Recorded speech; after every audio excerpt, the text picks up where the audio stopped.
এই লীলা ভাবনার নয়নে দেখে বৈষ্ণব কবি নিজেই নিজের শিরে করাঘাত করতে লাগলেন।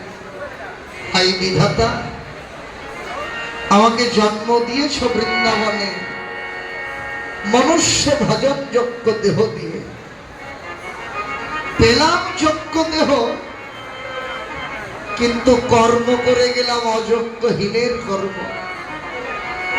ক্ষমতা পেলাম ঠিকই, কিন্তু জীবনভর শুধু সেই ক্ষমতার অপব্যবহার করে গেলাম। একেবারে যোগ্য দেহ দিয়েছিলে গো। এই মনুষ্য জন্ম বড় দুর্লভ জন্ম। মানুষ জন্ম দিলে যে তোমার সেবা আনুকূল্য করে এই মনুষ্য জন্মকে সার্থক করব, কিন্তু এই জীবনে তোমার সেবা করার মতো তো সৌভাগ্য হলো না। জীবনভর শুধু মায়ার দাসত্ব করে জীবন কাটিয়ে দিলাম।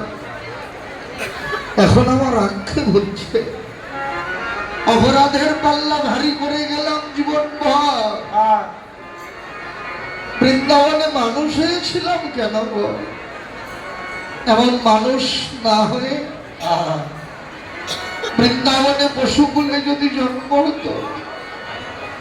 বড় আক্ষেপ করে বললেন, ব্রজের পশু ধন্য, ব্রজের পশু ধন্য,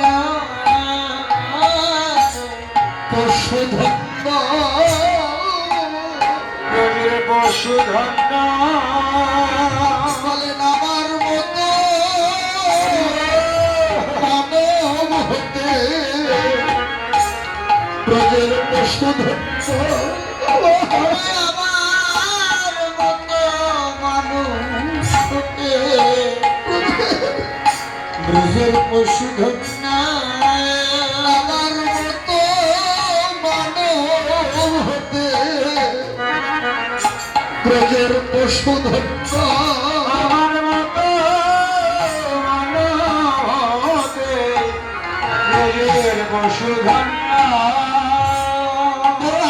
হচ্ছে মনুষ্যচনা হচ্ছে, মানুষ হয়ে কি লাভ হলো আমার? কেন আমি ব্রজের পশু হলাম না, হলাম না।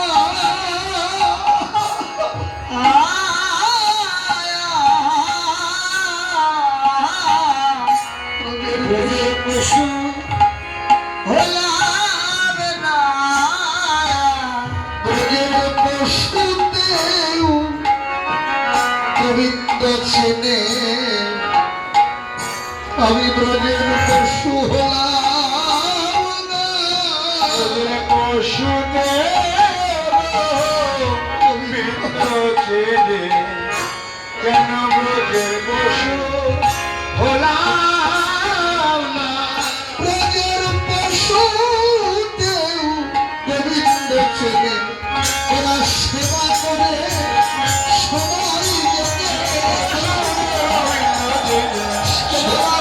সবাই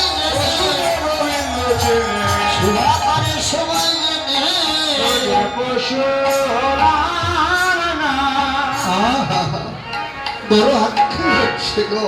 আমার পশু জন্মে হয় আনন্দ, পশু জন্মে হয় আনন্দ, পশু জন্মে হয় আনন্দ, হয় আনন্দ। তাদের পিছে পিছে ভাই গোবিন্দ, পশু জন্মে হয় আনন্দ, পশু জন্মে হয় আনন্দ, পশু জন্মে হয় আনন্দ।